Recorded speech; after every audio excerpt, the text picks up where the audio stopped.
ආයුබෝවන් දෑබර දීපුතේ ඔබ අදත් පිළිගන්නවා ගුරු ගෙදර ඉස්කෝලේ YouTube නාලිකාවට. අද දවසේ අපි ඔබත් එක්ක කතා කරනවා හැඩතල පිළිබඳව. හැඩතල මම ඔයගොල්ලන්ට අරන් ආවා හැඩතල ගණනාව. අපි 1 2 මෙන්න 3 4 5 ශ්‍රේණි වල ඉගෙන ගන්න හැඩතල ගැන කතා කරන්නයි මේ ලෑස්ති වෙන්නේ. එතකොට මෙන්න මේ හැඩතල එකක් මම ගත්තා. මෙන්න මේ හැඩතලය. මේ හැඩතලයට අපි කියනවා ඕකට මතක් වෙයි. මොකක් කියලාද කියන්නේ? ඍජු කෝණාශ්‍රයක් කියලා කියන්නේ. මේ ඍජු කෝණාශ්‍රය කියන හැඩතලයේ විශේෂ ලක්ෂණය තමයි පැති දෙකක් සමාන දිගින් සමානයි. ඊළඟට මේ පැත්ත දිගින් සමාන. එහෙනම් සමාන දිගින් සමාන පැති දෙකක් තියෙන මෙන්න මේ ඍජු කෝණාශ්‍රයේ තියෙන ලක්ෂණය. ඊළඟට තමයි මේකේ මේ හැම කෝණයක්ම ඍජු කෝණී ලක්ෂණයක් තියෙනවා. ඍජු කෝණ හතරකින් සකස් වෙලා තියෙන මේ ඍජු කෝණාශ්‍රය අප පරිසරයේ නිරන්තරයෙන් විවිධ නිර්මාණ වල සඳහා භාවිත කරන හැඩතලයක් මේ හැඩතලය. ඒ වගේම දෑබර දීපුතේ මම ඔයගොල්ලන්ට තවත් එකක් අරන් ආවා. ඒ හැඩතල තමයි මෙන්න මේ හැඩතලය. ඔයගොල්ලන්ට මතක් වෙයි. දැන් මේ හැඩතලය සහ මේ හැඩතලය අතර වෙනසක් තියෙනවා. මේකයි අතර වෙනසක් තියෙනවා. මේකට වඩා මේක වෙනස් වෙන්නේ මේ හැඩතලයක එක පැත්තක දිග. මේ හැඩතලයේ එක පැත්තක දිග සියලු දිගයන් සමානයි. පැති කීයක් තියෙනවද? 4ක් තියෙනවා. ඍජු කෝණාශ්‍රයේ පැති 4යි. එතකොට මේ හැඩතලයේ දෙපැත්තක් දිගින් සමානයි. මේ පැත්තේ සමානයි, මේ පැත්තේ සමානයි. හැබැයි මේකේ පැති 4ම දිගින් සමාන හැඩතලයක් තියෙනවා. මේකේ අර ඉස්සල්ලා අපි කතා කර ඍජු කෝණාශ්‍ර හැඩතලයේ ලක්ෂණ තියෙනවා. ඒ මොනවද? ඍජු කෝණ තමයි මේ තියෙන්නේ. ඍජු කෝණ 4කින් වට තියෙන්නේ. එහෙනම් සමචතුරස්‍රය ඍජු කෝණාශ්‍රයක් දෙක ගත්තාම මේ පැති 4කින් වටවුණු නැත්නම් සරල රේඛා 4කින් වටවුණු සංවෘත රූපයක් තමයි මේ තියෙන්නේ. හැබැයි මේකේ මේ පැති සියල්ල දිගින් සමාන බව ඔයගොල්ලෝ මතක තියාගන්න. මේ ඍජු කෝණාශ්‍රයේ පැති 4ක් තියෙනවා. පැති 4 සම්මුඛ පැති විතරයි සමාන වෙන්නේ. ඒක ඔයගොල්ලන්ට මතක තියාගන්න ලක්ෂණ දෙකක් මම මේකේ ප්‍රකාශ කරා.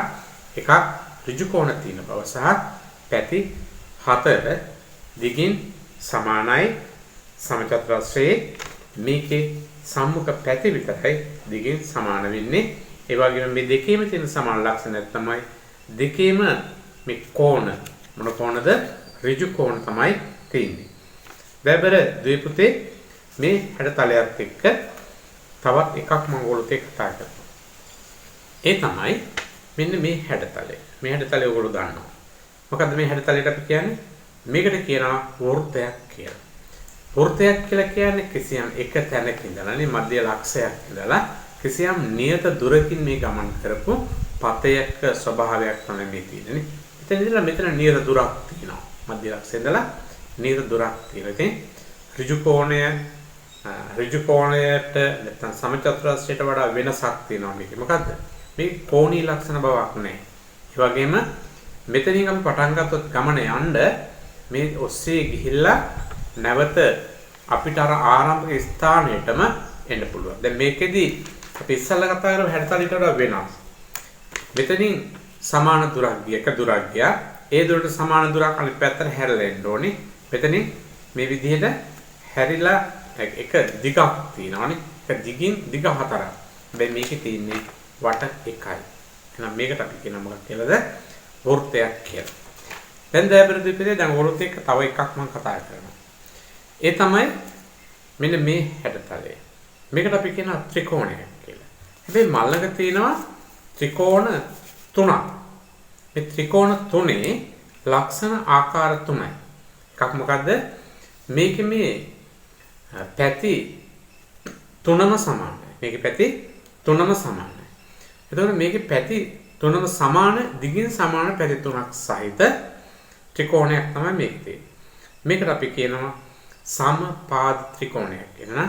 මේකක් අපි පාදයක්සේ සැලකුවොත් මේ පාද තුනම දිගින් සමානයි. මේ ත්‍රිකෝණය සමපාද ත්‍රිකෝණය අපි මේ විදිහට එකක් මත එකක් පිටවන නැමුවා. එතකොට මේ එතනදී අපි මෙන්න මෙතන මේ විදිහට ගොඩ නැගෙනවා නේ. එතකොට මෙතන හැදෙන කෝණය මොන කෝණයද? ඍජු කෝණය. ඍජු කෝණයක විශාලත්වය අංශක 90යි. එතකොට මේකම අපි මේ පැත්ත හරවලා නැමුවා අපිට හරවන්න පුළුවන් නේ. එකක් මත එකක් මේ වර්ධ පිළිදෙල. මේකම ඊළඟ මුළු දෙකට අපි සමාන කරොත් මේ මේකට මුළු වලට සමාන කරා මේ මුළු වලට සමාන කරා මේ මුලට සමාන කරා මේක එකක් මත එකක් නිවැරදිව පිටවන්න පුළුවන්. එහෙනම් අපි එකට කියනවා මොකක් කියලාද? සමපාද ත්‍රිකෝණය. ඊළඟට දැබර ද්විපති ඔගොල්ලොත් එක මම තව එකක් ගන්න. ඒක තමයි මෙන්න මේ හැඩතලය. මේකත් මේකයි ලක්ෂණ සමානයි. මොකක්ද තියෙන ලක්ෂණ? මේවල පාද දිග නේ මේ පාද තුනයි. එහෙනම් ත්‍රිකෝණයක් කියලා කියන්නේ සරල රේඛා තුනකින් වටවුණු සංවෘත රූපයක්. නේ එතකොට මෙන්න මේවල තියෙන වෙනස්කම් තමයි මේකේ පැති තුනම සමානයි කිව්වා. හැබැයි මේකේ සමානත්වය පෙන්වන්නේ පැති දෙකක් විතරයි. ඊන එක ඊට වඩා වෙනස්. එහෙනම් මේකට කියනවා පාද දෙකක් පැති දෙකක් සමාන නිසා අපිට කියනවා සම ද්විපාද ත්‍රිකෝණයක් කියලා. මොකක් කියලාද කියන්නේ? සම ද්විපාද ත්‍රිකෝණයක් කියලා. එතකොට මෙන්න මේ ත්‍රිකෝණය ගත්තාම මේක ත්‍රිකෝණයක් තමයි. හැබැයි මේ ත්‍රිකෝණය මේවට වඩා වෙනස්. වෙනස් මොකද්ද? ත්‍රිකෝණයක ලක්ෂණයක් තියෙනවා. මොකද්ද ලක්ෂණය? පාද තුනකින් වටවුණු සංවෘත රූපය. පාද තුනක් තියෙනවා. හැබැයි මේකේ දිග එකිනෙකට වෙනස්. මේ පැත්තට වඩා දිගින් අඩුයි මේ පැත්ත. එතන මේ පැත්තට වඩා දිගින් වැඩි මේ පැත්ත. එක දිගක් කරන සමාන බවක් පෙන්වන්නේ නැහැ. එහෙනම් මේකට අපි කියන මොකක් කියලාද? විෂම පාද ත්‍රිකෝණයක්. නේ? විෂම පාද ත්‍රිකෝණය. ඊළඟට තවත් උපකරණයක් මම ඔයගොල්ලෝ ගන්නවා. තවත් එක හැඩතලයක්. මෙන්න මේ හැඩතලය. මේ හැඩතලයට අපි කියනවා පාද හතරකින් වටුණු සංවර්ධ රූපයකට අපි ඕනෑ මේකට කියන්නේ චතුරස්‍රයක් කියලා. එනම් ද්විපතේ මේ චතුරස්‍රය. ඒ වගේම මේ චතුරස්‍ර ගණනට අයිති වෙන හැඩතලයක්. මේක චතුරස්‍ර ගණනට අයිති වෙන හැඩතලයක්. හැබැයි මේ හැඩතල අතර මේ වලට විශේෂ ලක්ෂණ දෙකක් තියෙනවා. මොකද්ද? පාද පැති හතරම සමානයි කියලානේ. සම පාද නැත්නම් පාද සමානයි. මේකට අපි කිව්වේ මොකක් කියලාද? මේකට අපි කියනවා සම චතුරස්‍රයක් කියලා. එතකොට මේකට අපි කිව්වා ඍජු කෝණාශ්‍රයක් කියලා. හැබැයි මේ චතුරස්‍රයක් තමයි. හැබැයි ඍජු කෝණාශ්‍රයක්වත් සම චතුරස්‍රයක්වත් නෙමෙයි. සම චතුරස්‍රයක් කියන සරල රේඛා හතරකින් වටවුණු සංවෘත රූපයක් තමයි මේකේ. දැන් දැබර ද්විපත ඔයගොල්ලොත් එක මම කියනවා මෙහෙම. අපි හැඩතල ගණනාවක් ඉගෙන ගත්තා. ඉතින් මේවට තියෙනවා උදාහරණ. එක උදාහරණයක් ගත්තොත් අපි මෙන්න මේ හැඩතලෙ හිතේ අපි පරිසරය ගන්නද මේ විදුරුවක් තියෙන විදුරුවේ මේ ඉදිරි පෙනුමනේ මෙතන පෙනුම මේ ඉස්සරහ කොටස. මේකට කියන මේ මොකද්ද මේ තියෙන්නේ? වෘත්තීය ලක්ෂණයක්. වෘත්තයක තියෙන ලක්ෂණයක් කියනවා. මේ පැත්ත තියෙන වෘත්තයක තියෙන ලක්ෂණයක්. ඉතින් දැබර ද්විපතේ ඔයගොල්ලෝ පරිසරය නිරීක්ෂණය කරලා අපි කතා කරපු හැඩතල දිහා බලන්න. ඒ වගේම තවත් එකක් මම ගත්තොත් මේ තියෙන්නේ මේකත් වෘත්තයක තියෙන ලක්ෂණයක් තියෙනවානේ. එහෙනම් හැඩතල වලින් තමයි අපි පරිසර නිර්මාණය වෙලා තියෙන, ලස්සන වෙලා තියෙන, අලංකාර වෙලා තියෙන්නේ. ඔයගොල්ලන්ට පුළුවන් පරිසර අධ්‍යයනය කරලා අද අපි කතා කරපු හැඩතල ටික ඉගෙන ගන්න. මේ තියෙන්නේ මෙන්න මේ කොටස විතරක් ගත්තාම මේකේ තියෙනවා මොකක්ද? ඍජු කෝණාශ්‍රයක ලක්ෂණ ඍජු කෝණාශ්‍රයක් තියෙනවා. එතන මෙන්න මේ ඇතුල් පැත්ත මෙන්න මේ පේන කොටස මේකත් අපි කියනවා ඍජු කෝණාශ්‍රයක තියෙන ලක්ෂණයක් කියලා. ඒ වගේම දැබර ද්විපතේ මෙන්න මේ වගේ එකක් ගත්තොත් මෙන්න මේ තියෙන බොක්ස් එක ගත්තාම මේකේ මේ පාද මේ පැත්තට සමානයි මේ පැත්ත. මේ පැත්තට සමානයි මේ පැත්ත. මේ පැත්තට සමානයි මේ පැත්ත. එන පාද හතරම පැති හතරම සමාන. මේ පැති හතරම සමානයි. මේ ඔක්කොම සරල රේඛා. ඊළඟ හැමතැනම හැදෙන්නේ ඍජු කෝණයක් තියෙනවා. එතකොට මේ වගේ එකට අපි කිව්වේ ඉස්සෙල්ලා මොකක්ද අපි කිව්වේ? මෙන්න මේකට සමාන පරිසරය දකින්න තියෙන ද්‍රව්‍යයක් තමයි මේ තියෙන්නේ. මේක මෙන්න මේ. ඒතරට ඔයගොල්ලන්ට පුළුවන් මොකක් කරන්නද? පරිසරයේ තියෙන දේවල් අපේ පාඩම් වලට සම්බන්ධ කරගන්න. දයාබර දෙවිපති අපි එහෙම කතා කරාට අපි කතා කරනවා මෙහෙම. මේ තියෙන්නේ හැඩතල නිර්මාණය කරන ලද හිඩස්පතක්. ඔයගොල්ලන්ට පුළුවන් මේ හිඩස්පත තුලින් විවිධ හැඩතල අපි ආලෝකයට අල්ලලා ආලෝකයේ සෙවණැලි බිත්ති මත පතිත වෙනකොට අපිට මේ නිවැරදි ඍජු කෝණ නැත්නම් නිවැරදි හැඩතලයක ලක්ෂණයක් බලා ගන්න පුළුවන්. මේක තියෙන හැඩතල කීයක් තියෙනවද? මොන උදාහරණයක් මේ තියෙන්නේ ඍජු කෝණී හැඩයක්. මේකට මම මෙහෙම ලං කරගත්තා. දැන් අපි බලන්න ඕගොල්ලෝ පැහැදිලිව පේනවා මේ හිඩස්පතේ ලක්ෂණ. මොකක්ද හිඩස්පතේ පේන්නේ? මම හිඩස්පත. ඕගොල්ලෝ තියෙන මොකක්ද දැන්? මෙතන තියෙනවා මේ කොටසේ තියෙන්නේ වෘත්තයක්. මෙතන තියෙන්නේ සමචතුරස්‍රයක්. මෙතන තියෙන්නේ සමපාද ත්‍රිකෝණයක්. මෙතන තියෙන්නේ ඍජු කෝණාශ්‍රයක්. මෙතන තියෙන්නේ පැති දෙකක් සමාන ත්‍රිකෝණයක්. මේකට අපි කියනවා සමද්විපාද ත්‍රිකෝණයක් කියලා. ඒතකොට මෙතන තියෙන්නේ වෘත්තයක්. මෙතන තියෙන්නේ අපි ඉගෙන ගත්තු චතුරස්‍රයක ලක්ෂණයක් මෙතන තියෙනවා.